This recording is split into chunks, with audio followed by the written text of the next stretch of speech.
David, props to you because you're not. You mentioned Canelo, but you're not waiting for him. You're creating your own legacy. Back-to-back three. This fight is a triple threat, man. You could have lost either of those fights. You went out. You shined.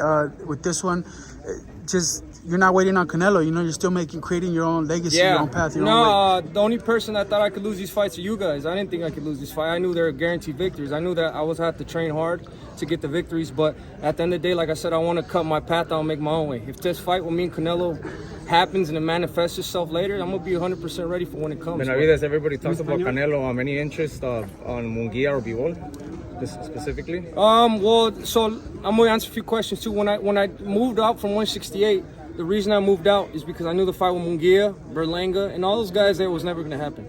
I got a lot of criticism saying that why this fight's gonna happen. And it probably potentially would have set us up for Canelo, but those guys did not want to fight me. But whoever wants to fight me, I'm 100% ready to fight whoever, whenever. What do you think about Mike Tyson, David? What do you think about the Mike Tyson fight?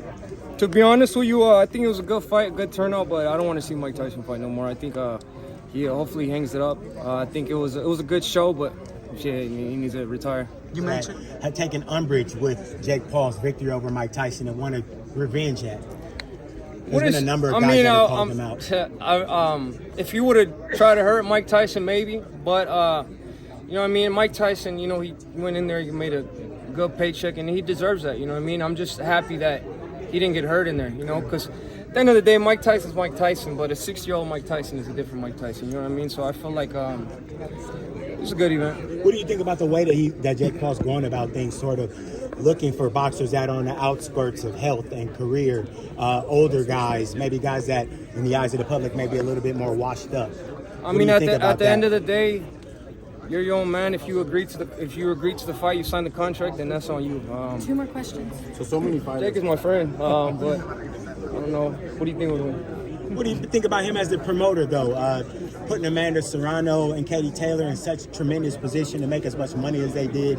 What do you think about the events? Kind of different than what we've seen in boxing. You know, so that's another side of Jake Paul. Why I don't have a problem with anything he's doing, because he promotes himself really well. He's giving these other fighters that were not making no money a chance to eat, and now they're making millions of dollars, and they're giving them a big stage to perform on. You know what I mean? So at the end of the day, people, they just got to see that. He brought 60 million viewers, him and Tyson, 60 million viewers on Netflix. That's never been done in anything in boxing on Netflix. You know what I mean? So he's bringing, the more eyes he brings to the sport is the better. You know, from us, where we're from, a lot of people that grew up like me, you know, we're from rough areas that are not good. We trained in gyms, they're all fucked up. So these are the only types of people we're around. For him, you know, he started in Disney. You know what I mean? So those are other crowds of people that he could put into boxing. You know, maybe a little kid that was very rich, very wealthy might see Jake Paul and maybe want to get into boxing, and maybe he becomes the best boxer like that. You know what I mean? So the more fans you get, the more people you touch with boxing, that's good with me. And, you know, I do love that. Let's move on from Jake Paul, guys. Let's talk about this fight, all right?